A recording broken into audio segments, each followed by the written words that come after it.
Hey parents, so recently I got a call from a good friend of mine who has a bunch of kids, and a couple of his daughters, it seems, are getting married in the same week. It's pretty exciting for him, but he's also got a bunch of kids that are younger than that. He's still in the middle of raising these kids. It's hard. But he knew, and he called me. It was pretty funny. He called me and he said, "Hey Kyle, I'm looking for some advice." Well, I'm your guy, right? And he said, "I've got two daughters that are going to get married, and we're going to plan these weddings, and I can just foresee stress for my daughters, for my wife. When you're planning weddings, it's hard and there's going to be a lot of stress."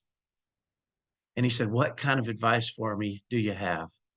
And it reminded me of a story about my dad. When I was a kid, we used to drive from Dallas, Texas to Beaumont, Texas every summer to go see family down in Beaumont, Texas. And it's about a 300-mile drive.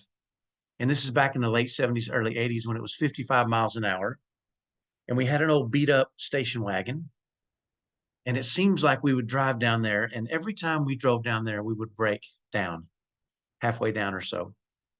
Uh, and luckily, my uncle Mike lived in Beaumont, and he was a mechanic, so he would drive up, meet us wherever we were at on the freeway, side of the road broke down, help us fix our car, and then we would drive down and come back. Well, after the third or fourth time of this breaking down on the way down there, I asked my dad. I said, "Dad, why do we keep why do we keep doing this? You know we're going to break down." And he said something to me I'll never forget. He said, "You know what, Kyle? It's just a trip until something goes wrong. Then it's an adventure."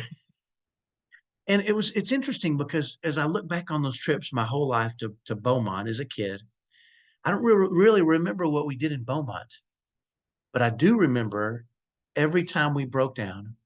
I remember what we did as me and my brothers and sister, how we tried to find fun or do things that were weird or unusual or just to pass the time. We had to do something, right? We didn't have cell phones. We didn't have connection to the world. We just had to figure it out.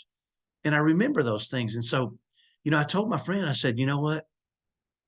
Things are going to go wrong. But those are the things you're going to remember because it's just life. It's just monotonous and just life until something weird or unusual or hard happens. And those are the times we make memories." So I said, talk to your family and say, it's just life until something goes wrong, and watch for those moments when things start to go sideways or weird or unusual, and soak them up and say, "You know what? Now is when the adventure begins."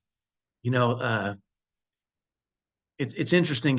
I went to end up going to the receptions for his daughters, and at both of them, the air conditioner went out, and they had a fan blowing air in from a different part of the building, and it was hot in these buildings, and it was just a bad situation. But I saw the smile on my buddy's face because he had told his family, "These are the things. That's what you're going to remember most about your reception is the fan going out and us making the best of it and still enjoying, and celebrating these moments."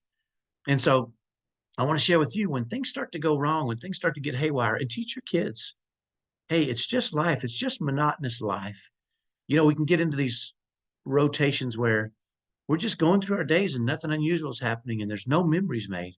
But when something goes wrong, that's when we make memories. And typically, when we talk about those things later on, we smile and we share them with a smile on our face. So that's for my tip for the day. Hopefully, that's helpful. Have a great day, and we'll talk to you soon. Bye bye.